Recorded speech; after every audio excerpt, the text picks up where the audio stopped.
Bienvenidos a un nuevo programa donde te mostraremos por qué la ciencia es cool y aprender un poco más de ella para atrevernos a cambiar el mundo. Yo soy Oscar Ceballos, miembro de la Liga STEAM, y hoy aprenderás sobre los organismos más pequeños del mundo, los microorganismos, y cómo estos pueden llegar a causar enfermedades infecciosas. El tema de hoy es enfermedades infecciosas de bacterias, virus y parásitos y su respectivo tratamiento.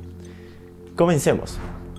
Primero abordaremos qué es un microorganismo, y en caso de que no te lo hayas preguntado, pues aquí lo vamos a explicar. Primero, son seres vivientes como nosotros. Sí, de hecho, pero sin embargo no podemos verlos a simple vista, necesitamos de un microscopio. Entonces, los microorganismos se dividen en tres grupos: bacterias, arqueas y microorganismos eucarióticos. Las bacterias son organismos unicelulares procariotas, pero son muy pequeños. De hecho, miden pocos micrómetros, es decir, una milésima parte de un metro.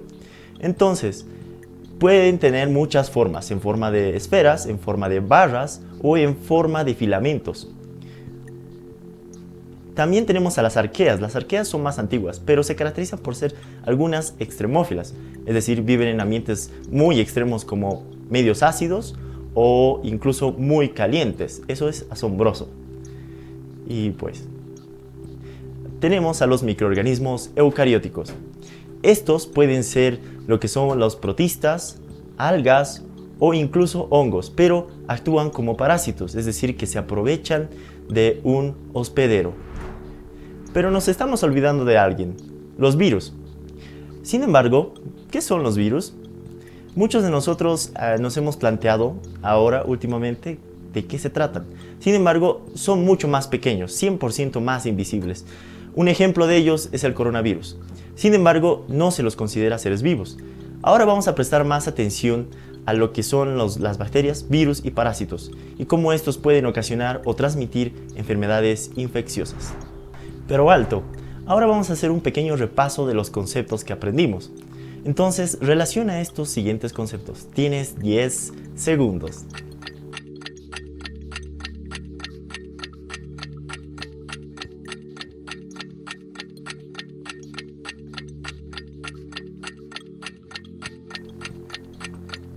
Muy bien. Continuamos. Vamos a relacionar. Las arqueas son organismos procariotas que soportan condiciones extremas. Las bacterias son unicelulares, pero también son procariotas. Los microorganismos eucarióticos, sin embargo, son protistas, algas y hongos. Y los virus, de hecho, no son considerados seres vivientes. Primero veremos a las bacterias. Como ya te lo había mencionado, son muy pequeñas. De hecho, miden entre 0,5 y 5 micrómetros. Eso es muy pequeño. Sin embargo, también tienen diversas formas. Y pues estamos rodeados de ellas y podemos presenciarlos. De hecho, incluso somos parte de su ambiente. Esto se llama, son una comunidad de microorganismos que se llama microbioma. Habitan entre nosotros. Y pues se dividen en dos tipos: la microbioma normal y la microbioma transitorio. La microbioma normal se caracteriza porque son bacterias fijas y benéficas.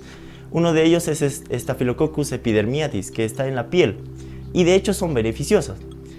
Sin embargo, también tenemos a la microbiota transitoria. Estos pueden ser no patógenos, pero también potencialmente patógenos. Entonces pueden causar daños. La siguiente pregunta es: ¿qué pasa si el microbioma normal se desequilibra? Pues lo que sucede es que muchos nutrientes son aprovechados por la microbiota transitoria, y esto puede tener el potencial de iniciar una infección bacteriana. Uno de ellos que puede ser es la conocida y más estudiada bacteria del mundo, Escherichia coli.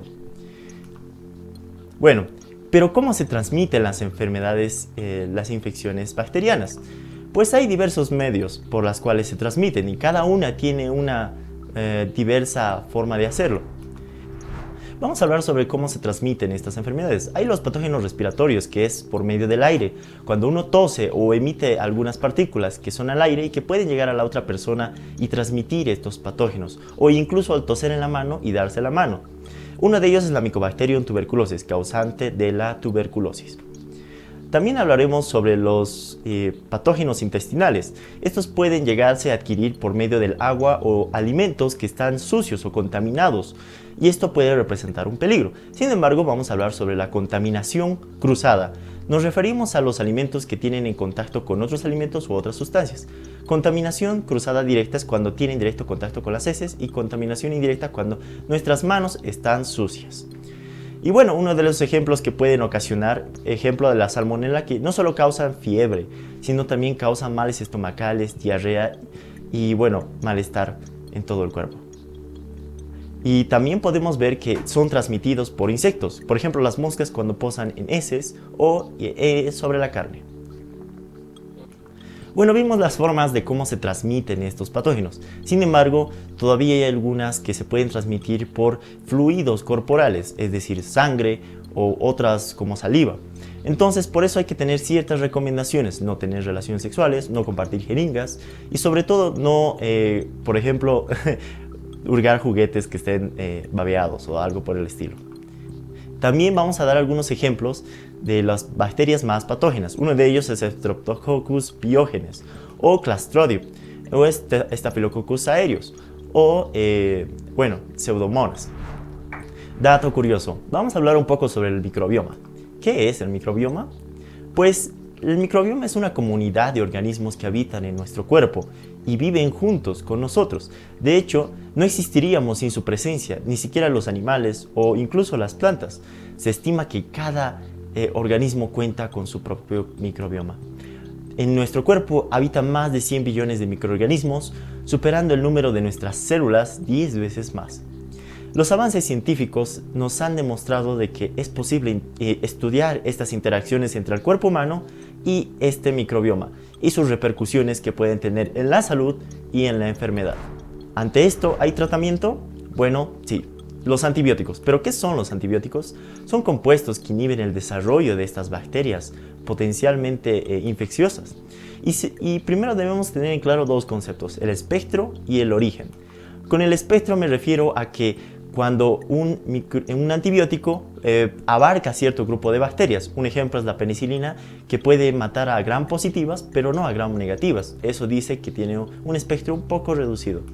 Sin embargo, con respecto al origen, me refiero a que en un momento muchos de estos antibióticos se han descubierto gracias a que estos microorganismos los producen naturalmente, como la Penicillium notatum. Y bueno, pues hay dos tipos, y también hay los antibióticos artificiales fabricados en laboratorio. Muy bien, pero ahora les mostraré cómo actúan los antibióticos sobre estos microorganismos. Bueno, hay tres formas. La primera forma es cuando los microorganismos se los ataca en su membrana o síntesis de la pared celular y ocasiona que estallen. Otras inhiben su replicación del material genético y otras la síntesis de proteínas. Entonces, sin embargo, hay un problema muy importante: la resistencia bacteriana. ¿A qué nos referimos cuando decimos resistencia bacteriana? Pues es cuando el antibiótico ya no tiene efecto sobre estas bacterias. Entonces, se desarrollan sin ningún impedimento. Hay dos tipos de resistencia: la intrínseca y la extrínseca. La intrínseca es cuando se refiere a que ellas mismas naturalmente tienen resistencia, y la adquirida es cuando aprenden poco a poco a desarrollar estas defensas. De hecho, es un problema muy grave y la mejor forma de prevenirlo es no automedicarse y consumir muchos antibióticos. Es por eso que se lo aconseja un responsable uso. Te voy a hacer una pregunta. ¿Los antibióticos son eficaces frente a una gripe? Pues tienes 10 segundos para saber si...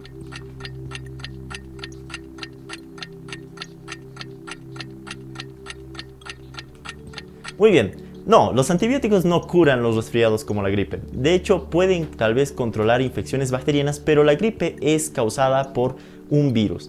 En ese caso no tiene efecto los antibióticos y no mejorará tu condición. En este caso es muy importante recordar que puedes eliminar con estos antibióticos a tu microbiota normal y dar paso a infecciones, incluso incrementar el riesgo de que ciertas bacterias sean resistentes o tener alergia. Entonces debemos hacer un uso responsable de los antibióticos. Volvamos. Hablemos un poco de los virus. Entonces, los virus dijimos que no son seres vivos, pero ¿por qué? Bueno, hay diferencias estructurales muy importantes con los seres vivos. De hecho, cada ser vivo está compuesto por células, pero las células son independientes. Bueno, pueden desarrollarse, crecer, regular su propio metabolismo y responder a estímulos y reproducirse ellas mismas. Sin embargo, un virus que solamente es ADN y proteínas no pueden hacer esto. Necesitan sí o sí de una célula viva. Entonces, ¿cómo es que sobreviven los virus? Bueno, pues, de hecho, se multiplican en las células y, bueno, pues, llegan a más número. Entonces, ¿cómo se reproducen estos virus? Hay dos formas, el ciclo lítico y el ciclo lisogénico. De forma resumida, puedo decir que el ciclo lítico es cuando el virus despierta directamente y ataca las células, o el lisogénico cuando se mantiene camuflado durante un tiempo. Entonces, esas son las formas en las cuales una bacteria se reproduce. Entonces, los virus más comunes en el hombre son el VIH y la varicela. ¿A quién no le ha dado varicela? El VIH es causado por un retrovirus y lo que hace es destruir tu sistema inmunitario y hacerte susceptible a más enfermedades. Mientras que la varicela, causado por un herpesvirus, puede atacar a los niños o incluso en los adultos. En Bolivia, las infecciones víricas más frecuentes son el VIH, dengue, Zika, y fiebre amarilla e incluso el sarampión. Pero ahora queremos responder una pregunta muy importante. ¿Cómo estos podemos frenarlos? ¿Cómo podemos detenerlos? Pues hay dos formas, usando antivirales o la forma de prevenirlos, las vacunas que engañan a tu sistema inmunitario para poderlas entrenar y de esta forma hacernos tener defensas ante esto. Uno de los ejemplos de virus son el COVID, el SARS-CoV-2 o coronavirus 2 síndrome respiratorio agudo severo, que representa una pandemia en nuestro mundo. Se originó en Wuhan, China, en noviembre del 2019. Sin embargo, no se sabe exactamente cómo ocasionó. Tenemos algunos síntomas, como por ejemplo tos, dolor de cabeza, fiebre, dolor muscular, incluso asfixia. La forma en cómo estamos haciendo ahora es previniéndola, deteniendo el grado de infección, deteniendo una distancia entre personas, lavándose las manos o no salir, usando barbijos. Dato curioso. ¿Existe una diferencia entre el VIH y el SIDA? Pues sí. El VIH es el virus de inmunodeficiencia humana. Sin embargo, el SIDA es el síndrome de inmunodeficiencia humana. Es decir, que el SIDA es solamente el VIH potencialmente a ser desarrollado. Entonces, tiene varias fases. Sin embargo, el SIDA es la más grave. Y en este caso ya no es posible combatir a los patógenos y pueden aparecer enfermedades oportunistas que pueden afectar gravemente tu salud. Bueno, se puede tener un tratamiento controlado con antivirales cuando se tiene VIH.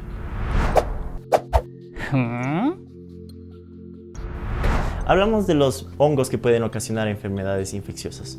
Estas son las micosis. Y bueno, los hongos están dentro de nuestro microbiota. Sin embargo, algunos pueden ocasionarnos severos daños. ¿Cómo se contrae estas micosis? Bueno, puede ser en contacto con estos hongos, ya sea a través de los humanos o animales o incluso objetos. Hay dos tipos de micosis, las superficiales y las sistémicas. Con las sistémicas tenemos que atacan a la piel o a las mucosas. Hay tres: la dermatofitosis, candidiasis mucocutánea y pityriasis versicolor. Con dermatofitosis nos referimos a cuando los dermatofitos destruyen el tejido de queratina en nuestro cuerpo, ya sea en nuestras uñas, manos o incluso cabello y barbas. La candidiasis es provocada por levaduras del género Candida que afectan a la piel y a las mucosas. Es una de las especies más frecuentes clínicamente. Después tenemos a la pityriasis versicolor. Es una infección de la piel con la aparición de manchas y descamación, ya sea en los troncos y en las extremidades. También tenemos a las infecciones fúngicas invasivas, es decir, que pueden ser ocasionadas por muchos hongos oportunistas. Uno de esos es la candidiasis sistémica, o sea, múltiples hongos y cándides ahí. Ahora, ¿cómo se combaten estas micosis? Bueno, se combaten con antimicóticos que lo que hacen es inhibir o detienen el desarrollo de estos hongos, ya sea por su división celular o la síntesis de sus proteínas. ¿Sabías que las infecciones por micosis pueden ser muchas? Estas se llaman micosis sistémicas. Y es uno de los mayores factores de riesgo de infecciones fúngicas invasivas, especialmente en pacientes inmunodeprimidos. Y bueno, pues producen casos de infección aguda. Uno de estos ejemplos es la neumonía rápida, progresiva o fungemia, es decir, cuando hay presencia de hongos en nuestra sangre. Y se pueden diseminar hasta nuestros pulmones. Sigamos aprendiendo. Ahora hablaremos de los parásitos. ¿Qué son los parásitos? Y bueno, de hecho pueden causar lo que se llama parasitosis. Los parásitos pueden ser de dos tipos, como son los protozoarios o helmintos. Y bueno, pues necesitan de un hospedero para sobrevivir. Con los protistas nos referimos a seres microscópicos también, pero que son un poco de tamaño reducido y un poco simples. Sin embargo, con los helmintos ya son gusanos y son mucho más grandes y tienen tejidos diferenciados y sistemas de órganos muy complejos. Estas presencias suelen ser en común cuando una persona tiene acceso mínimo a servicios de saneamiento o en poblaciones que habitan, que son endémicas. Y bueno, una endemia es considerada una enfermedad que afecta a un país o a una región determinada.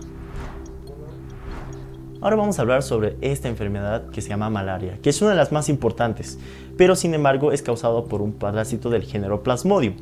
Y esta es infectada por un mosquito que se llama Anófeles, que es como un vector. Esta llega a nuestra sangre y se reproduce en nuestros glóbulos rojos.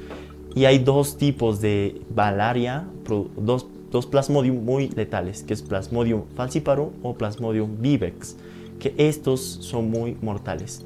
Y bueno, también debo señalar de que de 250 millones de personas en regiones endémicas, 500 millones se infectarán en algún momento de su vida con malaria. Especialmente aquellos que viven en criaderos de mosquitos.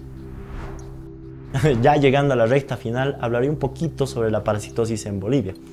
Entonces, esto, como mencionamos anteriormente, estos gusanos o estos protozoarios son ocasionados por bajas condiciones de saneamiento. O incluso cuando, por ejemplo, estamos viendo a niños que están descalzos, ya sea que están en la tierra o jugando en el agua, pueden contraer parasitosis. Lo mejor que ahora podemos hacer es tener las condiciones óptimas para esto, que es el saneamiento y sobre todo la limpieza. Con saneamiento y limpieza me refiero a que, por ejemplo, desde limpiar la carne, que puede estar infectada por Trichinella spiralasis, que puede ocasionar triquinosis. ¿Cómo se trata una parasitosis? Bueno, esto es por medio del uso de antiparasitarios, como antiprotozoarios o antihelmínticos. Bueno, terminamos, y ahora sabemos un poco más sobre estos organismos que son invisibles, pero sobre todo las enfermedades que pueden ocasionar. Sobre todo, no olviden tener siempre la limpieza, lavarse las manos y tener al día sus vacunas. Fui Oscar Ceballos, miembro de la Liga STEAM. Hasta luego.